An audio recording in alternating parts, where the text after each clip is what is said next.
voy a estar revisando. Primero el cáncer de mama, que es el tipo de cáncer en el cual me he estado enfocando en los últimos años. Los enfoques actuales de la nanomedicina. Voy a hacer una pequeña revisión un poco para contextualizar el proyecto. En los sistemas de liberación controlada de fármacos, desde los más sencillos como las micelas, los liposomas, los nanotubos de carbono.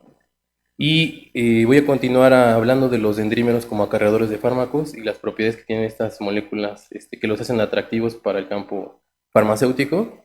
Y el enfoque actual en el diseño de dendrímeros, que es lo que yo he estado trabajando en los últimos años y que es la línea de investigación con la cual estoy desarrollándome en el Centro de Investigaciones Químicas en la UEM. Pues bueno, el cáncer, como ustedes saben, es un padecimiento multifactorial, es la interacción entre factores físicos y ambientales, puede ser también causado por una infección viral, pero siempre es caracterizado por un crecimiento anormal de células. Actualmente es la cuarta causa de muerte en México. Antes de la pandemia era la tercera, después vino el COVID y lo desplazó a un lugar. Y actualmente también representa el 12% de todas las defunciones, según estadísticas de la Secretaría de Salud. Es un problema grave en nuestro país. Y uno de los cánceres, uno de los tipos de cáncer más importantes, pues, es el cáncer de mama, ¿no? Es el cáncer más común, con más de 2.5 millones de casos en 2020. El cáncer de mama se origina, hay dos tipos, que también de eso depende su agresividad. Algunos se originan en los revestimientos de los conductos, representa el 85%, y otro en los lóbulos granulares de los senos, el 15%. Desafortunadamente es la principal causa de muerte en mujeres y también es la principal causa de morbilidad por tumores malignos entre la población de 20 años y más, es decir, aparece este tipo de cáncer cada vez en personas más jóvenes. De las terapias convencionales, como todos sabemos, pues radica la cirugía si es posible extirparlo, la radioterapia, la quimioterapia. Aquí podemos agregar en el cáncer de mama la terapia hormonal. Hay tres tipos de tipo de cáncer de mama: el estrógeno positivo, que se trata con terapia hormonal; el segundo, que tiene un factor de crecimiento epidérmico que es exacerbado y entonces se trata con un anticuerpo monoclonal; y el tipo 3, que es el más común y el más agresivo, que es el triple negativo y que se trata con quimioterapia, radioterapia y cirugía, si se puede. Dentro de este tipo de cáncer que les comento, que es el más agresivo, se utiliza como fármaco de primera elección a la doxorubicina. La doxorubicina es una antraciclina, es un antibiótico muy potente. Se utiliza como primera elección para el tratamiento de este tipo de cáncer triple negativo, se administra por infusión. Y como todos los quimioterapéuticos que existen ahora en la clínica, carece de selectividad. Otra de las características, entre muchas que podría yo contarles, sufre un alto metabolismo de primer paso. Es una gran desventaja porque el paciente requiere de múltiples dosis. Y hay una característica que tiene esta antraciclina, que lo hace también más tóxica que otros anticancerígenos, que es cardiotóxica. Es decir, si el paciente logra recuperarse del cáncer de mama, años o meses después fallece por un problema cardíaco, que es un problema bastante grave de este fármaco. Y hoy día uno de las grandes atractivos de la nanotecnología es la nanomedicina, ¿no? ¿Qué es la nanomedicina? Es la aplicación médica de la nanotecnología, ya sea en la terapia, el diagnóstico, o pueden ser ambas, si podemos diseñar un teranóstico, y en la prevención. Hoy día existen varias propuestas de sistemas de liberación controlada que cada vez son más complejos, ¿no? Si nosotros podemos, por ejemplo, ayudar a que se solubilice un fármaco, es decir, que si un fármaco no atraviesa la membrana lo puede hacer, que pueda resistir, por ejemplo, que pueda evadir el sistema inmune, que pueda ser un agente de contraste. Podemos hacer que un sistema tenga agentes permeantes, que se pueda dirigir a una célula en específico. Sin embargo, estos sistemas o estos nanosistemas cada vez son más complejos y poco reproducibles. Es uno de los enfoques actuales, pues es el estudio de cada componente de forma individual, es decir, qué parte contribuye a la actividad macroscópica que nosotros observamos. Y una de las grandes propiedades que tienen estos nuevos sistemas son sus propiedades de autoensamblaje, es decir, nosotros podemos diseñar la forma en la cual se autoensamblan. Puede ser un tubo, una cápsula. Nosotros podemos modular con sus propiedades de autoensamblaje la forma final que queremos de nuestro sistema. La siguiente pregunta es: ¿cuántos sistemas de la nanotecnología hay, ¿no? ¿Cuántas propuestas hay? Actualmente hay varias, ¿no? Las primeras pues fueron las micelas, ¿no? Polímeros amfifílicos. El diseño más básico, que es un polímero conjugado con un fármaco, la conjugación con un polímero siempre favorece propiedades de solubilidad. Pues ya también hay nanocápsulas, hay nanoesferas, hay nanopartículas inorgánicas de oro, de plata, ¿no? Los liposomas, que son los únicos que han llegado al mercado, pero que siguen teniendo el problema de que no han resuelto algunas desventajas de los quimioterapéuticos y también, además, el problema de su reproducibilidad. Y de lo que os voy a estar platicando son los dendrímeros, ¿no? Como polímeros hiperramificados que he estado estudiando en estos últimos años y que también son sistemas muy atractivos. Primero voy a definir lo que es un dendrímero. La palabra dendrímero viene de la palabra dendrón, que significa, viene del griego árbol, y meros, que son partes. Entonces, un dendrímero es una molécula polimérica, está clasificado dentro de los polímeros, pero a diferencia de sus contrapartes lineales, los dendrímeros son monodispersos, es decir, yo puedo controlar el tamaño y el peso molecular de este tipo de polímero. Está compuesta por múltiples monómeros, que nosotros le llamamos dendrones. Y estos dendrones, una de las características importantes es que yo los puedo construir a través de reacciones clásicas de química orgánica. Puedo hacer una esterificación, un acoplamiento de carbono nitrógeno para hacer crecer el dendrón. Y una de las características que tienen estos dendrones, pues es que tienen cavidades vacías o sitios potenciales de complicación. Pues, por ejemplo, de moléculas hidrofóbicas.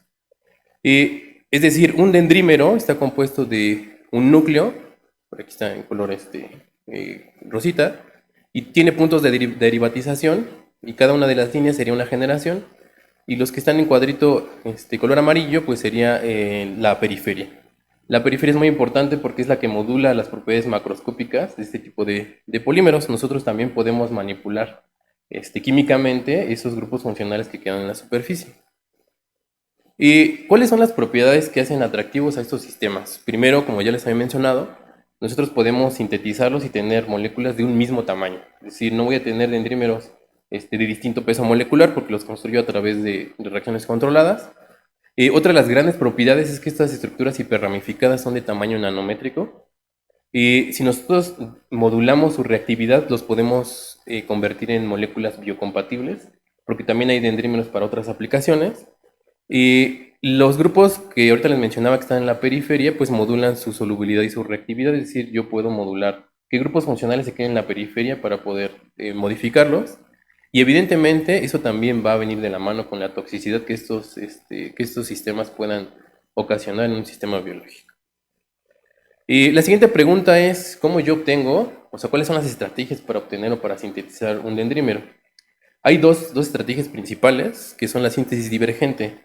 ¿Qué implica la síntesis divergente? Yo parto de un núcleo y voy sintetizando los dendrones y se los voy agregando al núcleo, hasta hacer crecer el dendrímero a la generación que yo desee. Y la siguiente estrategia, como que acabo de mencionar, pues quedo mis grupos funcionales, mis grupos activos, y los grupos que están en los puntos de ramificación pues serían grupos inactivos. La otra síntesis que se puede utilizar para obtener este tipo de estructuras hiperramificadas es la síntesis convergente. Como su nombre lo dice, aquí yo parto al revés, es decir, yo hago los dendrones, las ramitas, lo voy haciendo crecer y después cuando yo tenga el dendrón de la generación que yo busco, entonces lo hago converger sobre un núcleo. Y entonces obtengo el dendrímero de la generación que yo busco. ¿Cuántos tipos de dendrímeros hay? Los primeros, como les acabo de mencionar, como se pueden utilizar reacciones clásicas, pues dentro de los primeros que aparecieron fueron los dendrímeros de poliéteres, los dendrímeros de polipropilenimina, los de poliésteres, y después en esta búsqueda de tener estos sistemas que fueran más biocompatibles, aparecieron los dendrímeros compuestos de péptidos, después surgieron los glicodendrímeros, que es en lo que les voy a estar platicando un poquito más.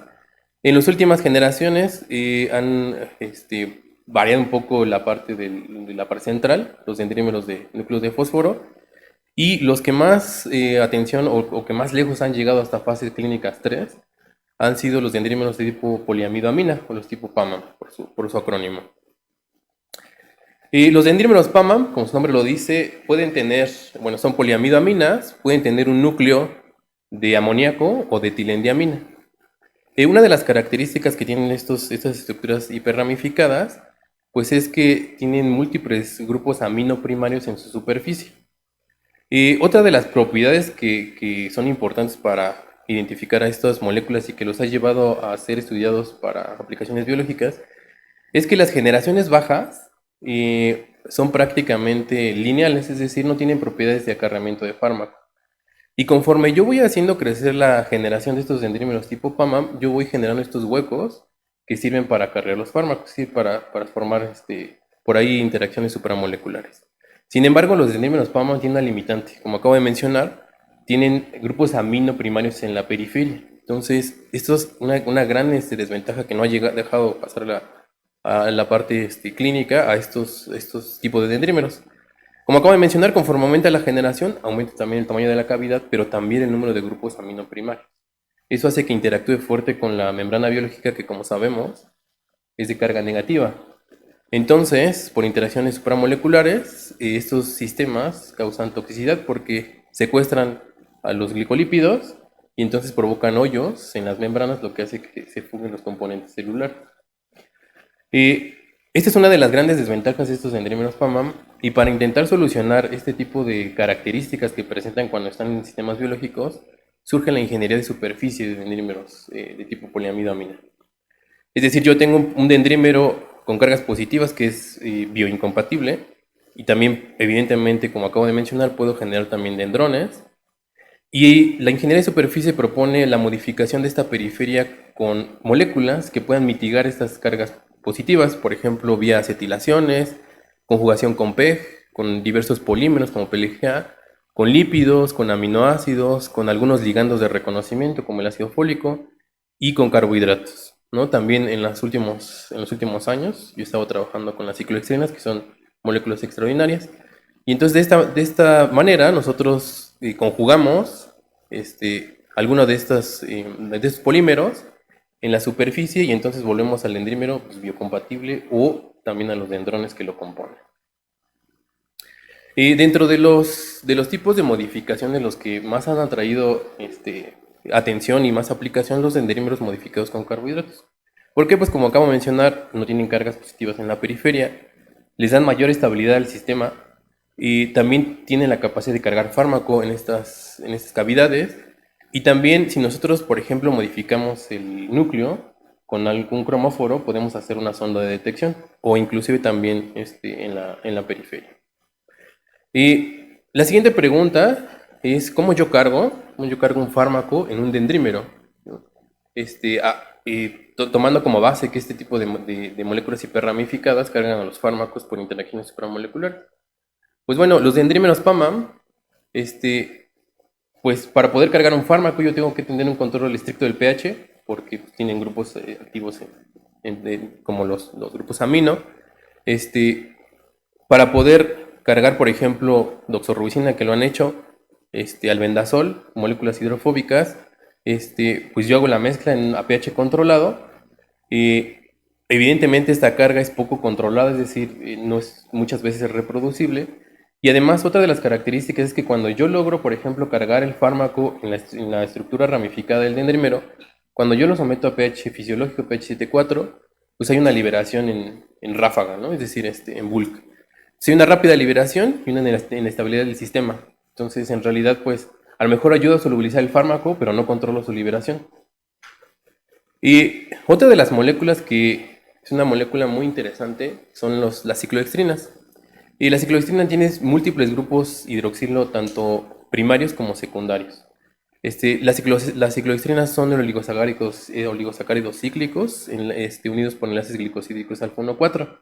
En esencia, y es algo que les voy a platicar un poquito, esta unión de unidades de glucopiranosa no tiene giro, por lo que en la literatura parece que las ciclohextrinas las podemos encontrar en estructura 3D como un cono truncado, en donde los hidroxilos de la cara primaria, pues los llamamos la cara primaria de la beta-ciclohextrina, y los hidroxilos de la cara secundaria, que es la cara más ancha.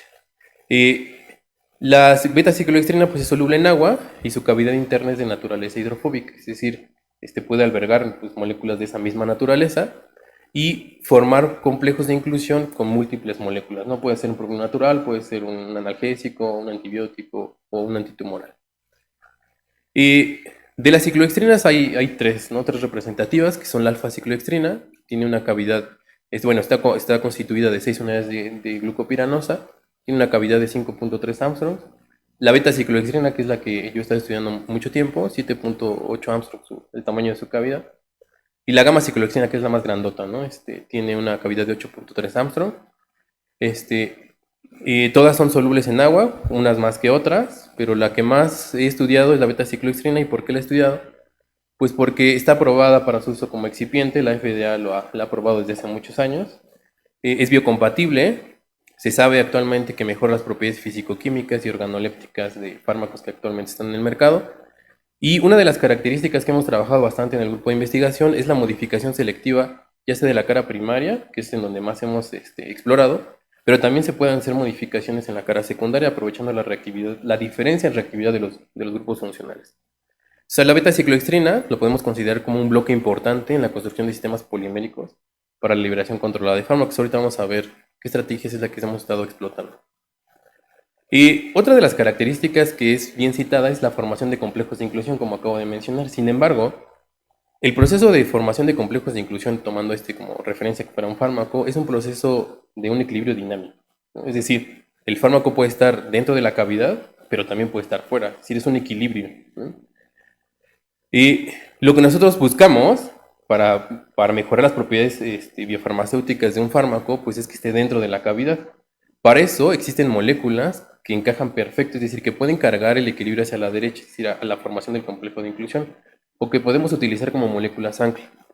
Una de ellas es el adamantano. El anillo de adamantano tiene un volumen de 7 Armstrong que cabe perfecto en la cavidad de la beta-ciclohextrina y forma complejos de inclusión con estequiometría 1 a 1, porque también la beta-ciclohextrina puede formar complejos de inclusión 2 a 1. Entonces, nos garantiza que hay formación de complejos de inclusión 1 a 1 y su constante de afinidad es 5 por 10 a la 4 molar a la menos 1, que es de las constantes más altas que existe para la beta-ciclohextrina. Otra de las grandes ventajas es un compuesto estable, es decir, cargamos el equilibrio a la derecha.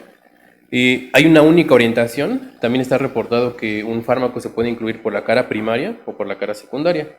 En el caso del adamantano, solo se puede formar el complejo de inclusión por la cara secundaria. Tiene propiedades de autoensamblaje, es decir, yo los pongo en solución y se reconocen. Hay reconocimiento molecular y entonces se autoensamblan. Y esto también me permite que moléculas que, por ejemplo, no caben con la beta-ciclohextrina, como la doxorubicina, sí pueda formar yo un complejo de inclusión tomando esta molécula como ancla. Es decir, yo en este puntito puedo conjugarlo químicamente con con una molécula o con un fármaco que no quepa en la beta-ciclohextrina y puedo hacer que sí quepan para formar el complejo de inclusión. Otra de las herramientas muy útiles y que el año pasado le dieron el premio Nobel, después de varios años de investigación, por ahí desde 2001 empezó, que es la química click, ¿no? La química click es una estrategia para conjugar una gran diversidad de moléculas. Es una reacción modular, en realidad es un conjunto de reacciones, pero el estándar de referencia para la química click es la cicloadición 1,3 de una ácida a una alquina, para dar un triazol 1,4 disustituido, que es el representante de oro de la química click. Ofrece altos rendimientos y obtención de subproductos fácilmente removibles, es decir, nosotros podemos filtrar el producto y remover, por ejemplo, los catalizadores, por ejemplo, metálicos, ¿no? Entonces, la química click me puede funcionar para funcionalizar, por ejemplo, moléculas de alto peso molecular como los polímeros. También me puede servir para conjugar dos macromoléculas, dos proteínas. Se han utilizado también estrategias. También podemos utilizar química click para conjugar, por ejemplo, partículas sin cobre con anticuerpos a través de química click libre de cobre. Y pues bueno, es una herramienta en la cual hemos explorado muchas condiciones de reacción y que nos ha servido mucho para funcionalizar a los dendrímeros que ahorita les voy a platicar. Pues bueno, esto es un poco de contexto para enseñarles los diseños que nosotros hemos estado trabajando y cuáles son las nuevas estrategias en el diseño de dendrímeros para la carga y liberación controlada. Y lo primero que queríamos solucionar es la liberación controlada del anticancerígeno de la doxorubicina. Entonces, lo primero que se nos ocurrió fue el diseño de profármacos. Como ustedes saben, un profármaco es una entidad biológica que necesita ser activada biológicamente una vez que entra al cuerpo. Y de esta podemos utilizar varias estrategias, ¿no? En este caso, lo que nosotros pensamos fue en una activación de pH. bajo la hipótesis de que sabemos que el microambiente tumoral cambia de pH conforme el proceso cambia, ¿no? El metabolismo de la célula cambia. Entonces diseñamos 3 profármacos de doxorubicina, uno con enlace amida, uno con enlace hidrazona y uno con enlace éster, que per se ahí era un reto bastante importante para modificar una sola posición de la doxorubicina. Sí, hicimos la preparación de estos 3 profármacos y la siguiente pregunta era si realmente soportaban la liberación a pH controlado. Entonces evaluamos a pH 7.4, que es pH fisiológico, 6.5 que está fuera de la célula tumoral, 4.5 y 3.5 es pH dentro de la célula tumoral cuando hacen el proceso de endocitosis. Se forma un endosoma temprano que tiene pH 4.5 y un endosoma tardío que es 3.5, por eso seleccionamos esos valores de pH. Entonces, ¿qué es lo que observamos? El enlace amida in vitro no se rompía ninguno de esos valores de pH, es decir, es lo suficientemente estable, no se rompía ni con calor. El enlace éster, que les tenemos mucha esperanza en él, tampoco en el vidrio no se rompe, que en temperatura, inclusive bajando el pH hasta 1, tampoco se rompe. Y la hidrazona, el enlace hidrazona fue el que mejor resultado nos dio. A pH 7.4 y 6.5 no se libera, es decir, no se rompe ese enlace, y a 4.5 y 3.5 es muy eficiente la hidrólisis de ese enlace pH sensible.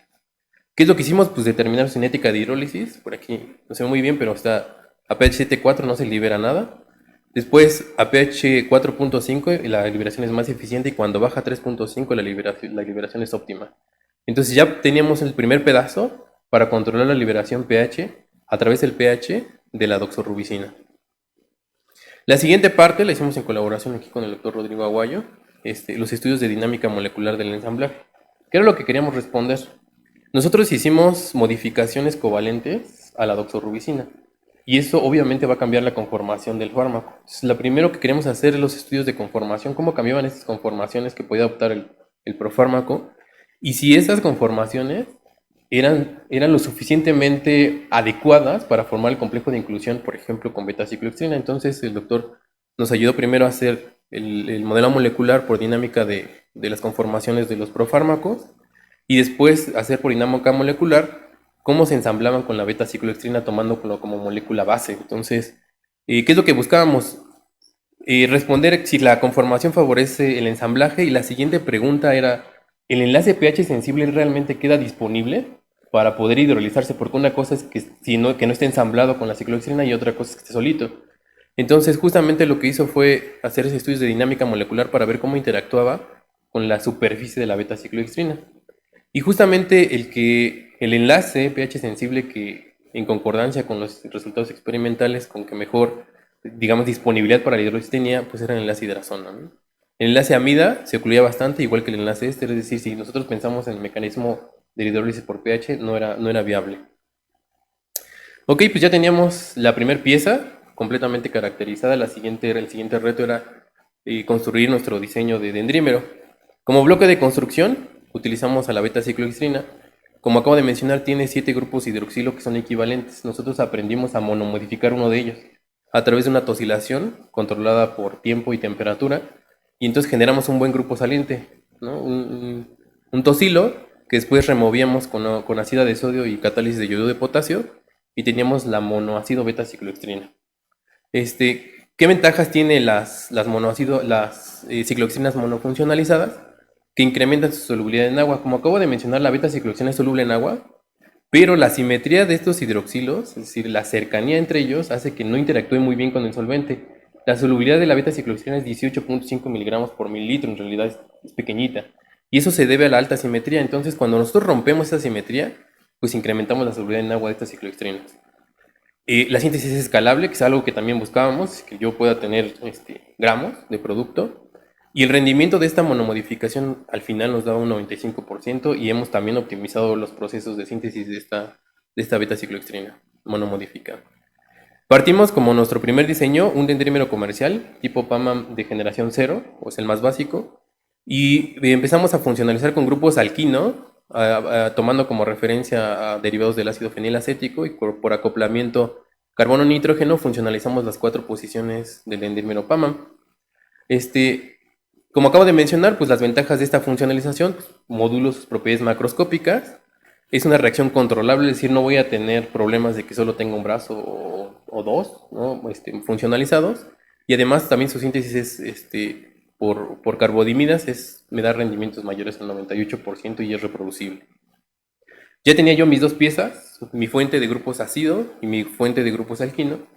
Y como conocemos la química click, pues hicimos química click para funcionalizar este dendrímero con 4 unidades de beta-cicloextrina. ¿Qué propiedades tiene este material? Alta solubilidad en agua, tamaño nanométrico, lo determinamos por dispersión dinámica de luz. Tiene un tamaño pequeñito, 4 nanómetros, es el dendrímero más básico.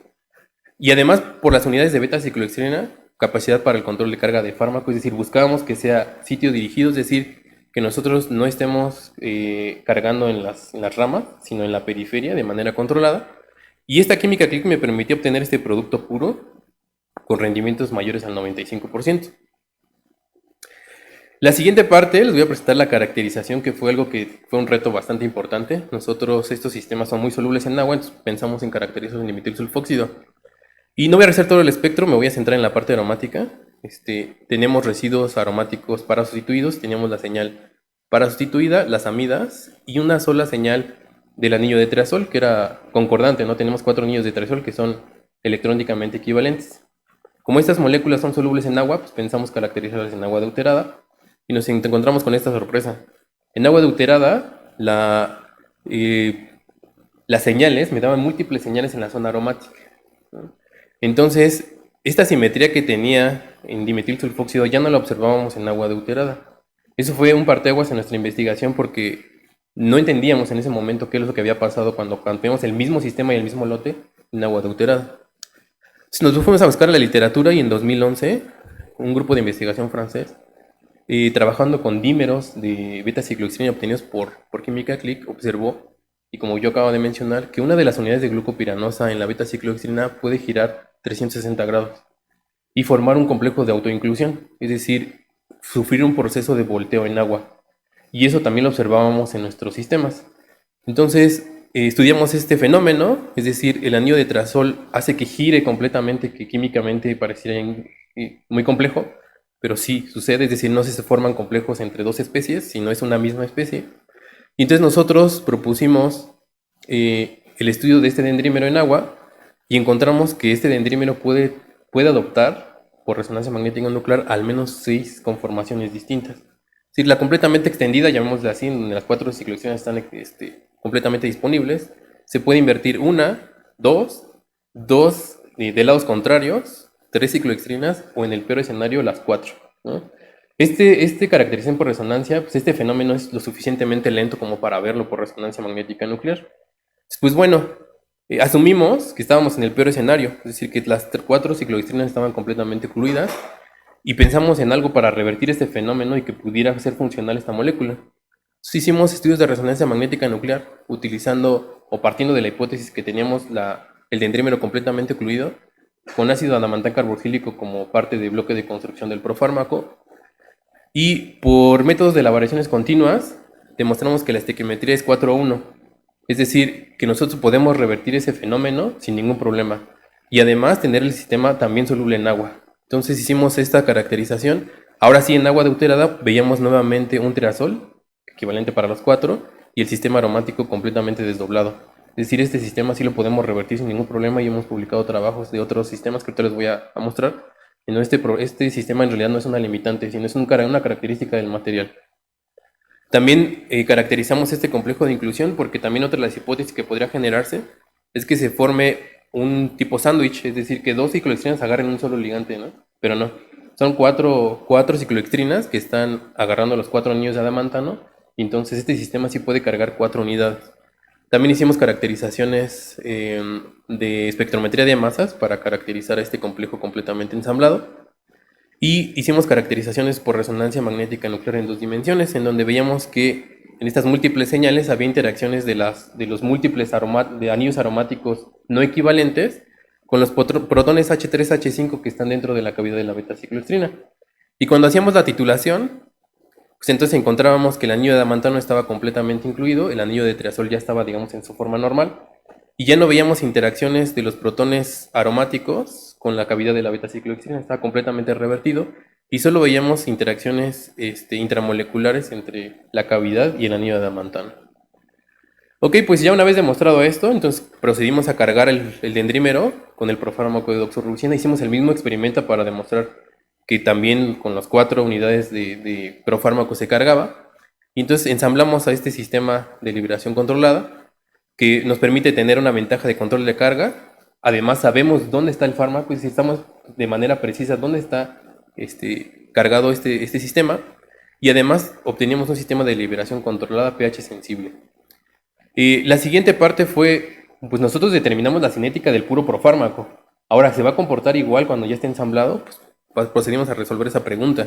Primero ensamblamos este profármaco con pletacicloextrina y se comportaba igual, es decir, 7, 4 y 6, 5 no liberaba, hasta 4, 5 y 3, 5, que fue un gran gol que metimos.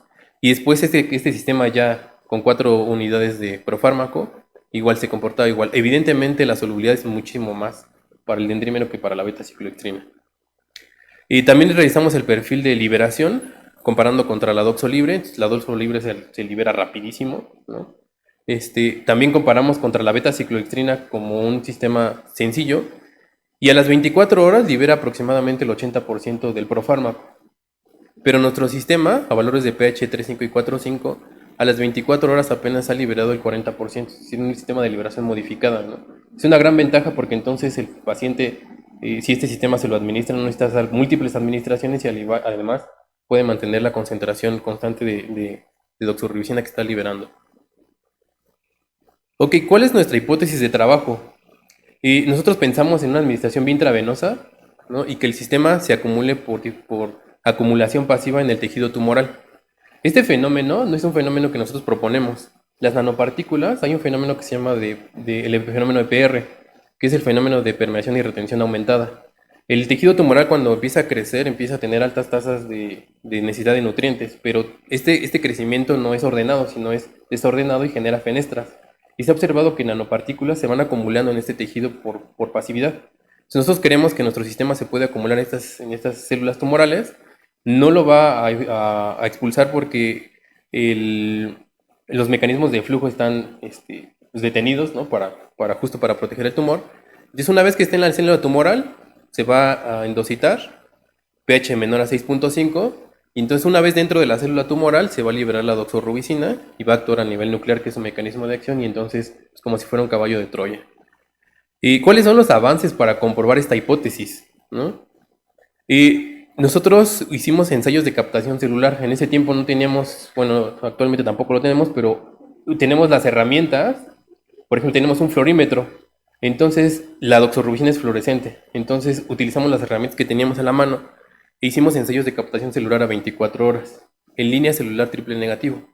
Entonces, una de las cosas que la persona que nos ayuda a las evaluaciones observaba es que había generaciones de bultos o de huecos en las células, y me decía que este fenómeno no lo había observado en otros anticancerígenos normales. Entonces se nos ocurrió, lo observamos bastante bien en células triple negativo y en células MSF7 a 24 horas. Entonces, ¿qué es lo que hicimos? Pues adaptamos un experimento con lo químico que teníamos, y entonces lo que hacíamos era, una vez que captaban las concentraciones, lisábamos las células y cuantificábamos por fluorescencia cuánta doxorubicina estaba dentro de la célula. Y observábamos que nuestro sistema permitía una mayor captación de doxorubicina dentro de la célula conforme avanza el tiempo. Desde las 2.5 horas había una captación muy eficiente de la doxorubicina versus la doxorubicina sola, ¿no? Entonces, evidentemente hacen falta más experimentos para comprobar el mecanismo por el cual realmente están entrando este tipo de sistemas, ¿no? Si es realmente por endocitosis, pero lo que sí sabemos es que están dentro, las células cancerígenas sí lo están captando. Ok, pues entonces este sistema pues tiene una carga y una liberación controlada. Otra de las grandes propiedades que tiene el sistema es que es un sistema reproducible. Si yo si lo vuelvo a sintetizar voy a tener lo mismo, si lo vuelvo a ensamblar voy a tener lo mismo. Tiene mayor carga de fármaco. Un solo sistema carga 4 unidades de profármaco. Eso, pues en un escenario ideal, pues disminuiría la dosis convencional, una liberación prolongada, y además una cosa que no es explorada son los dendrímeros de baja generación, ¿no? Es decir, esa zona abandonada de los dendrímeros ahora lo estamos reactivando. ¿Y qué otra característica tiene? Ahorita les voy a enseñar los resultados que acabamos de cocinar. la citotoxicidad similar a la doxo, ¿no? Es decir, no queríamos que perdiera obviamente actividad biológica.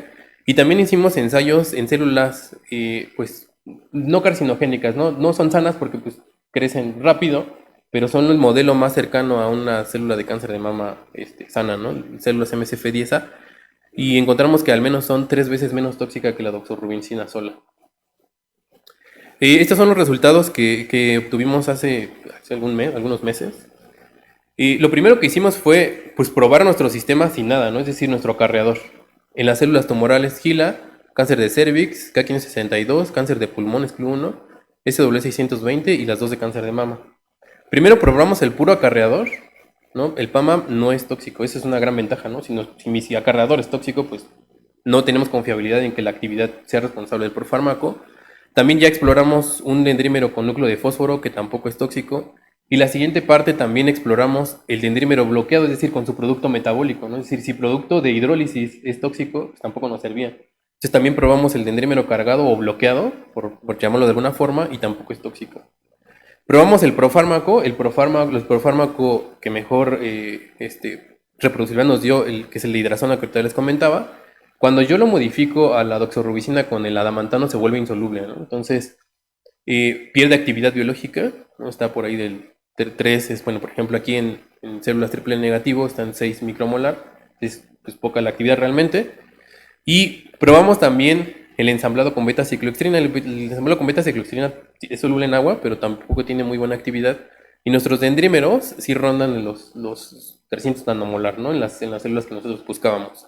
Sí tienen actividades comparables contra la doxorubicina sola, pero con la ventaja de que tienen la liberación controlada.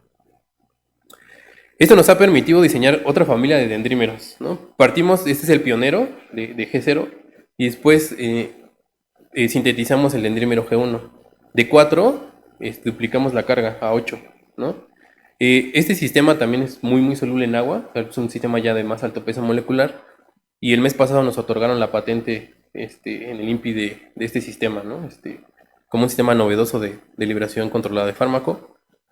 Y también hemos explorado otros núcleos, como el núcleo de ciclotrifosfaceno, que es un núcleo extraordinario, nos permite seguirlo por resonancia sin ningún problema. Y también nos enfrentamos con el mismo problema en agua adulterada, ¿no? Múltiples conformaciones que pueda adoptar este sistema y que pensamos que también pudiera ser una limitante, pero también ya hemos demostrado que en dimetilsulfóxido está con su conformación extendida. Si yo le agrego una molécula de alta afinidad, regresamos a su conformación extendida soluble en agua. Entonces, este sistema de proceso de inversión de la cavidad es reversible y sin ningún problema, no es un acotamiento para nuestros sistemas. La última parte que hemos estado explorando, ¿no? Es que el dendrímero PAMA, como yo les comenté, es comercial. No tengo por qué ocultarlo, el dendrímero PAMA es caro. Unos miligramos cuestan 11,000 pesos. Entonces también es importante ver esa parte, ¿no? Si yo quiero explotarlo y quiero competir, pues este sistema va a ser bastante caro. Obviamente ahí hay que sopesar el costo-beneficio, ¿no? Entonces la siguiente parte en la evolución de esta línea de investigación pues fue el diseño de dendrímeros de bajo costo. Es decir, buscamos reemplazar el dendrímero PAMAM por un núcleo de DTA que es muchísimo más barato, pero conservando las propiedades que tiene el dendrímero PAMAM. Buscamos que fuera un acarreador de fármacos, que sea escalable, que sea de bajo costo, que tenga la misma propiedad de alta solubilidad en agua y además que tenga las mismas propiedades de control de carga. Esto, ¿por qué? Nosotros también podemos en el laboratorio sintetizar el dendrímero PAMAM, es decir, pues no lo compres, pues hazlo tú, pero hay una gran desventaja. Nosotros, si queremos sintetizar el dendrímero PAMAM en el laboratorio, partimos, por ejemplo, del mismo que nosotros hemos estudiado, de etilendiamina, y este acrilato, para obtener, por ejemplo, idealmente el dendrímero PAMAM G0. Pero en ese camino también se obtiene, por ejemplo, pérdida de unidad, es decir, que no se funcionalice completamente, o que sea una hidrólisis del éster y que ya no pueda atacar el amino, o que pueda haber reacciones de ciclación intramolecular, es decir, esta síntesis de los dendrímeros, que es algo que a veces se oculta, pues puede producir dendrímeros defectuosos. Entonces nosotros evadimos ese camino para obtener nuestro sistema de bajo costo, que fue algo que estuve trabajando con el doctor Jesús Gracia. Entonces, ¿qué es lo que hicimos? Pues plantear un análogo estructural. Partimos como base a la tiramina, que es de bajo costo, hicimos una protección con BOC, y funcionalizamos con bromuro de propargilo para tener nuestra fuente de alquino y después desprotegimos para tener el grupo amino primario. El EDTA no es soluble, entonces partimos del anhídrido del EDTA, hacemos una apertura de de anhídrido para obtener un dímero. Ya per se este dímero nos llamó mucho la atención porque lo obteníamos sin ningún problema, con grupos alquino, y después, ya que teníamos el dímero, hacíamos un acoplamiento carbono-nitrógeno como lo hicimos en el PAMAM y obteníamos nuestro análogo estructural del PAMAM con 4 unidades de alquino. Pues nuevamente utilizamos nuestra experiencia para optimizar a la beta-ciclohextrina, hacíamos nuestro tosil, luego nuestro monoácido, y ya que teníamos nuestras piezas, primero exploramos el dímero, hicimos la química click para estos dos, aprovechando que este sistema tiene dos ácidos carboxílicos que también se pueden ser aprovechados para, por ejemplo, funcionalizarlo con un ligante de direccionamiento. Si hacemos la química click, utilizamos mezcla de dimetilsulfóxido agua y tuvimos este dímero de EDTA. También obtuvimos el tetrámero, es decir, el análogo del dendrímero PAMAM con un núcleo de EDTA que nos fue bastante bien en los rendimientos. Lo obtuvimos por calentamiento clásico, ¿no?, en parrilla, pero también lo obtuvimos en 10 minutos por microondas, que es otra de las ventajas, ¿no? Es decir, podemos obtener el sistema rápidamente, ¿no? Entonces generamos nuestro nuevo diseño de dendrímeros de bajo costo con núcleo de DTA, que son equivalentes o son similares al dendrímero PAMAM. Dentro de sus propiedades físico-químicas, comparamos su solubilidad. Como acabo de mencionar, la solubilidad de la beta-ciclohexina es 18.5 miligramos por mililitro, realmente no es tanta. Los productos comerciales como la O-metil, beta-ciclohexina o la 2-hidroxipropil, que son los estándares actualmente, 500 miligramos y 600 miligramos por mililitro. Nuestro sistema es el dímero, 1.5 gramos por mililitro y 1.6 gramos por mililitro del dendrímero, el optimizado, es decir, el de bajo costo. Pero además, pues nuestro sistema puede cargar 2 o 4 moléculas de fármaco, ¿no? Es decir, hay 81 veces más solubilidad en agua y 86 veces más el dendrímero de 4 unidades de ciclohextrina. Y la siguiente parte era ver si tenía el mismo tamaño, ¿no? Es decir, es un análogo, a ver si tiene el mismo tamaño. El dendrímero PAMAM, por dispersión dinámica de luz, ahí nos ayudó mucho la doctora Bernard, 4 nanómetros, nuestro dendrímero análogo 3.8 nanómetros. Es decir, es prácticamente el mismo, ¿no? Si usamos la incertidumbre, pues prácticamente es el mismo tamaño y mismas propiedades físico-químicas. Pues eso nos permitió en esta búsqueda de esta nueva familia de dendrímeros, pues generar pues, otras familias, ¿no? Ya que estábamos en eso. Con otros sintones que fueran más baratos, ¿no? La tiramina es barata, pues utilizamos a la benzilamina, la 4-hidroxibenzilamina, y obtuvimos, digamos, uno que solo tuviera un metileno y uno que no tuviera el 4-aminofenol. Entonces ya tuvimos otros 2 dímeros y otros 2 dendrímeros que tienen las mismas propiedades de solubilidad y que no dependen del espaciador, que es algo que ya también hemos demostrado. Pues bueno, esta es la línea de investigación que hemos estado desarrollando. Tiene mucho potencial todavía. En realidad son resultados que hemos explorado con ayuda de mucha colaboración. Quiero comenzar agradeciendo al Instituto de Investigaciones en Materiales, que nos ha dado mucho soporte, que es donde yo acabé el doctorado, la Facultad de Química, que me recibió en el postdoc, al Centro de Investigaciones Químicas, que es donde actualmente tengo mi inscripción. Por supuesto que estos proyectos han salido con financiamiento de CONACYT y de mi beca postdoctoral de GAPA. También es importante reconocer a los estudiantes, ¿no?, que fueron pioneros en este campo. Somos un grupo en expansión. Mis primeros 2 alumnos, Cristian y Caro, nos tocó trabajar con ellos en pandemia, y fueron alumnos muy, muy proactivos. Después, ya sin pandemia, llegó Esteban y Alex, que son alumnos extraordinarios que nos ayudaron a sintetizar los dendrímeros EDTA.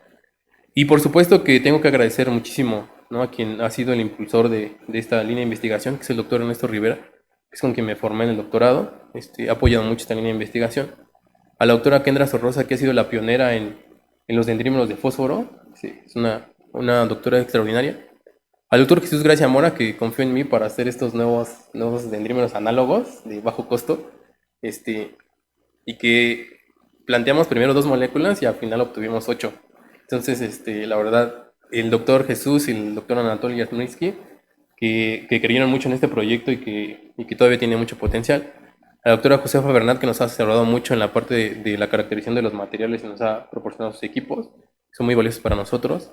En la primera etapa de esta investigación colaboramos mucho con la doctora Laura Domínguez, que nos abrió sus puertas también de su potencial de cómputo y todos sus conocimientos, y el doctor Rodrigo Aguayo, que nos ayudó mucho, y espero nos siga ayudando, pero ahora con los sistemas más grandes. También al maestro Gerardo Cedillo, que nos ha facilitado muchísimo la parte de resonancia, nos ha ayudado mucho su conocimiento también para hacer estas titulaciones y los experimentos 2D. para demostrar que realmente tenemos la carga de 4 unidades. O sea, nos ha facilitado mucho el equipo de resonancia.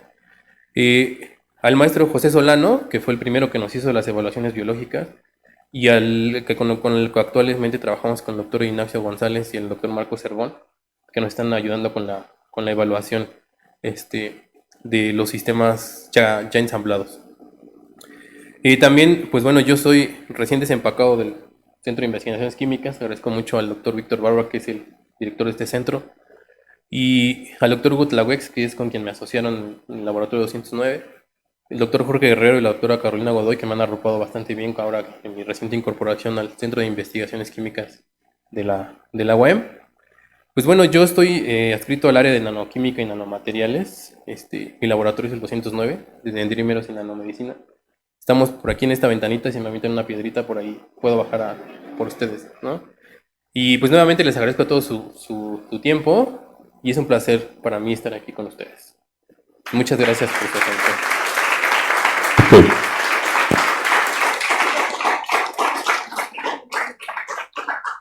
Muchas gracias, doctor González. ¿Alguna pregunta para el doctor González? Bueno, algunas, claro.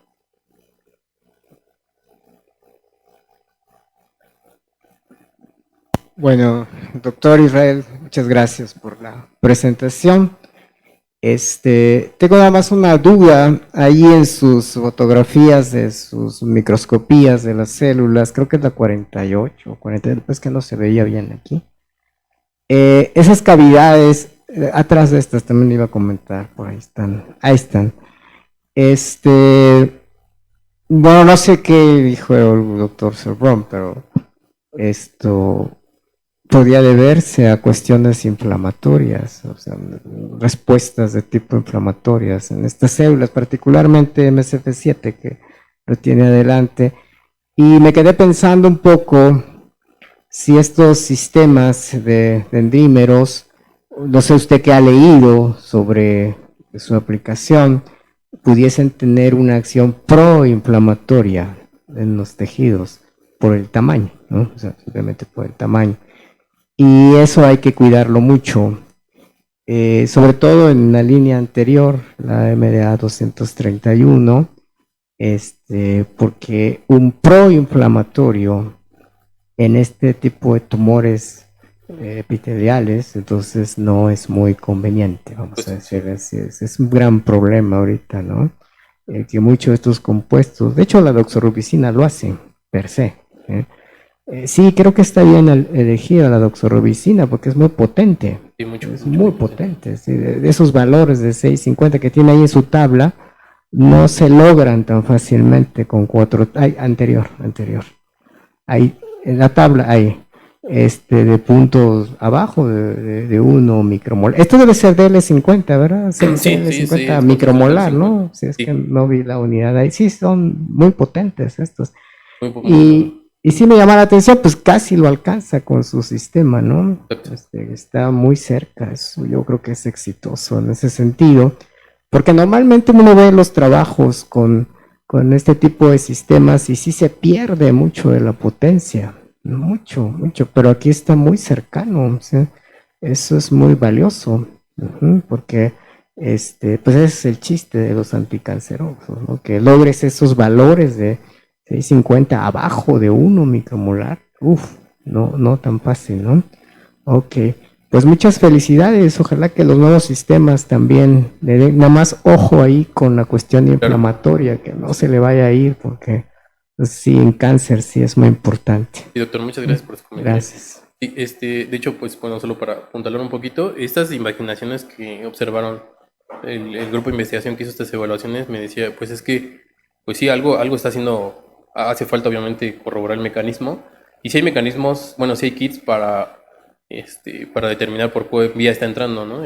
Por caveolina o calmodulina, para ver si está entrando realmente por endocitosis o si no, pues por qué mecanismo está. Pero sí es la siguiente etapa, ¿no? Demostrar por qué mecanismo para no irnos por esa parte de inflamación, ¿no?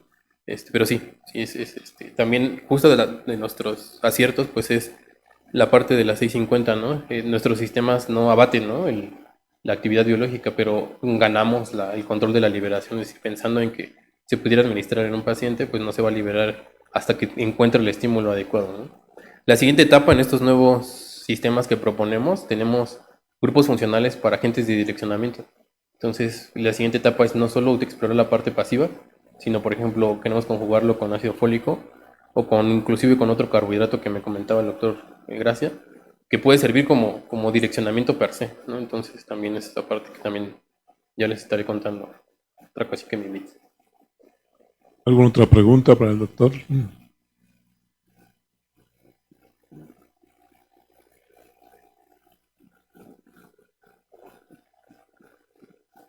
Excelente presentación, doctor. Muchas gracias.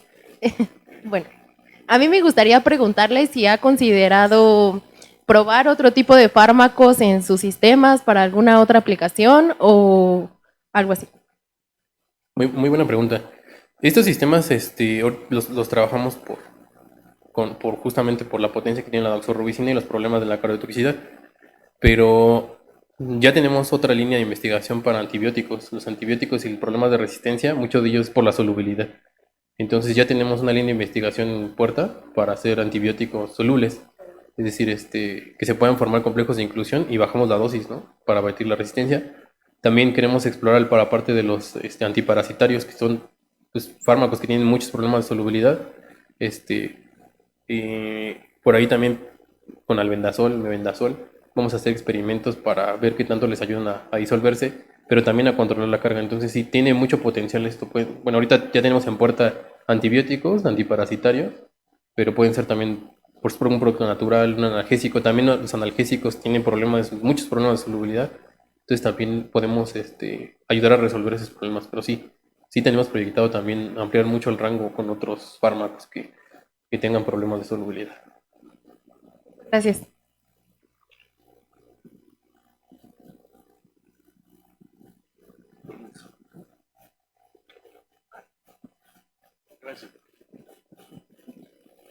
Hola, doctor Hola. Israel. Muchas felicidades Muchas gracias. por tu trabajo. ¿Qué tan complicado sería aplicar esta metodología para la liberación de fármacos a través de barrera hematoencefálica? Sí, es una muy extraordinaria pregunta. Una de las grandes ventajas que tiene estos sistemas y que también nos han hecho la observación hoy es un sistema grande, ¿no? O sea, hablando de peso molecular. Pero otra de las ventajas que tenemos es el tamaño nanométrico, ¿no? Entonces, justo lo que queremos explorar es si estos sistemas pueden atravesar la barrera hematoencefálica, justo por ejemplo con estos antiparasitarios que tienen ese problema, ¿no? Entonces, que esto porque sí, o sea, un dendrímero puede ser un permeador. Entonces, vamos a ver si estas moléculas también ayudan a permear, pero sí, por supuesto, es una muy buena pregunta a responder, pero me puedo adelantar que yo espero que sí. También estos sistemas, como son solubles en agua, pueden ser también considerados para administración oral y también en piel. Por ahí en la FES Cuautitlán también pues, intentamos colaborar para ver esa absorción en piel. Entonces sí es una de las proyecciones que tenemos a mediano plazo, ver si estas pueden hacer permeadores de la barrera hematoencefálica. Gracias.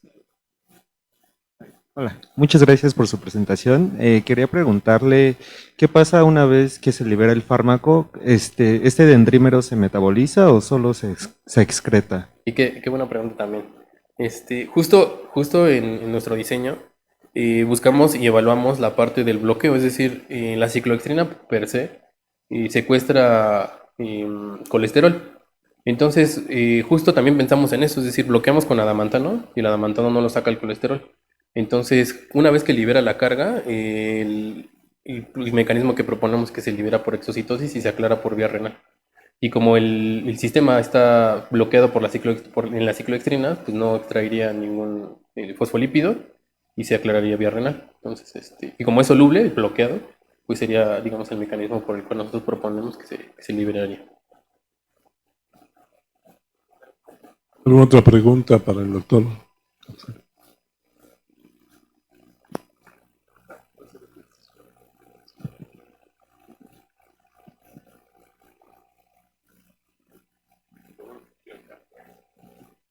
Gracias por la presentación. Yo solamente tengo una duda respecto a la síntesis con los dendrímeros PAMAM. Bueno, sé que sí es muy difícil hacer esos tipos de síntesis, Sí. Y bueno, ya con la caracterización en resonancia y 2D, pues ya ustedes pueden verificar que está completamente sustituido. Perfecto. Pero me imagino que al principio de su síntesis tuvieron problemas para ver que realmente se sustituyera por completo. Entonces, si eso les llegó a pasar, ¿cómo hicieron el proceso de la purificación para obtener el dendrímero final? Ok, muy buena tu pregunta también. Bueno, cuando nosotros trabajamos con este dendrímero Pammo G0, lo compramos comercial, ¿no? Digamos, viene puro, viene muy baja concentración, pero puro, ¿no? Y con eso nos funciona. La derivatización que hicimos para poner los grupos alquino de este lado precipitaba, entonces lo caracterizamos para ver que sí teníamos los 4 alquinos y no tenía problema. Cuando hacíamos la química click, con los 4 alquinos y las ciclohextrinas, a la hora de purificarlo, bueno, primero caracterizamos el crudo y veíamos que se había dado la química click sin ningún problema. Utilizamos en exceso, en este caso, bajo la certeza de que teníamos las 4 funcionalidades del dendrímero, utilizamos en exceso la ácida y entonces la separamos por cromatografía de exclusión molecular. Entonces nos quedamos en agua, de hecho, pues, como son sólidos en agua, los disolvemos en agua y la purificamos por exclusión molecular y suponiendo, ¿no? Digo, pudiera pasar que a lo mejor tuviéramos un dendrímero con 3 brazos, que estoy seguro que no, pero si lo tuviéramos, se separa por exclusión molecular. Afortunadamente, pues las primeras fracciones son las de más alto peso molecular y esas son las que neofilizábamos. Entonces sí estamos seguros que tenemos un dendrímero modificado completamente.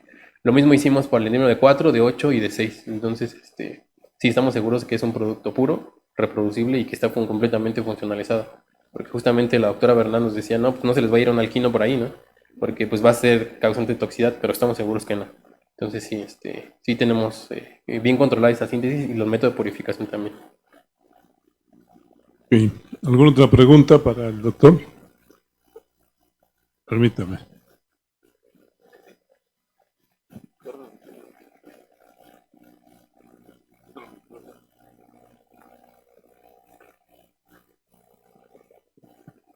Gracias. Buenas tardes, muy interesante conferencia. Gracias. Me queda la duda si ya todo tu complejo de dendrímero con doxorubicina tiene toxicidad hacia las células sanas. Sí, el único ensayo que hicimos, y eso por la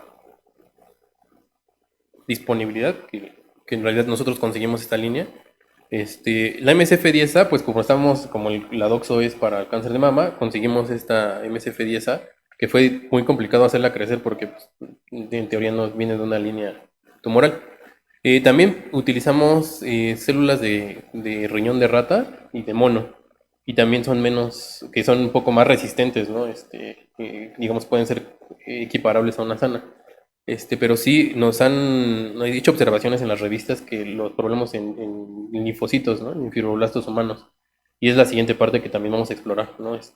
Probar, ya por ahí tenemos una colaboración con un grupo de California, que ya le mandamos muestras para que los prueben en linfocitos y en células sanguíneas.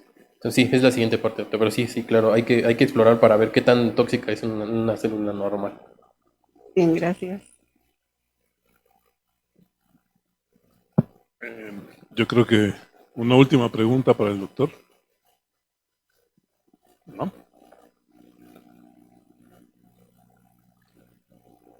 ¿No? Ok, pues muchas gracias por la conferencia, muy interesante Doctor. seminario, doctor González Méndez. Me voy a permitir un comentario de tipo personal. Conozco a Israel desde que llevó conmigo, creo que Orgánica 3, si no mal recuerdo. Sí, ahí nos encontramos. Creo que tenías como poquitos años. Sí, eso lo podemos dejar así. Y te recuerdo todavía bastante jovial. Ahora estás maduro y sobre todo pues te deseo felicitar aquí en público por tu desarrollo académico y tu desarrollo profesional que evidentemente se ha demostrado ahorita en este seminario y pues no te deseo otra cosa más que éxito para tus futuras investigaciones y que sigas muy adelante y que pues adelante demuestres todo lo que nosotros vimos en el laboratorio cuando estuviste con nosotros, que siga demostrándose en tu trayectoria académica. Sí, Felicidades. claro, sí, muchas gracias, doctor. Muchas gracias y a mis asesores. Queremos al doctor, por favor.